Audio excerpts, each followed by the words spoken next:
The Material World 40. I read a news article a while ago, which I wanted to briefly discuss. It reported on the positive and negative influence of society and culture. A narration found in Sahih Bukhari, number 3294, advises that whichever path the second rightly guided Caliph of Islam, Umar bin Khattab, may Allah be pleased with him, took, the devil would take a different path, meaning out of fear of him.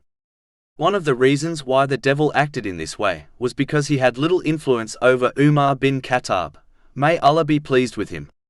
The devil cannot physically force someone to commit sins. He instead encourages them to do so through whisperings. But in order for them to be effective, he requires a person to possess some sort of worldly desire. Then through his whisperings, he encourages the growth of this worldly desire until it drives the person to act on it, thereby committing a sin.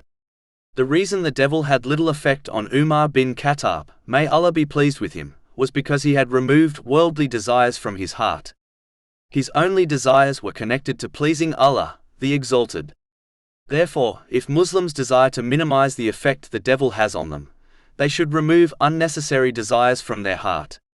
This only occurs when one refrains from indulging in the excess and unnecessary aspects of this material world. The more they do this, the more these worldly desires will leave their heart until they reach a point where they only desire to please Allah, the Exalted, in all their actions. The devil will flee from this person, as he knows he will have little effect on them.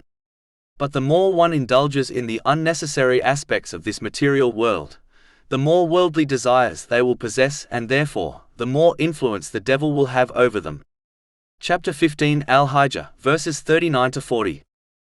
Iblis said, My Lord, because you have put me in error, I will surely make disobedience attractive to them mankind on earth, and I will mislead them all. Except among them your sincere servants.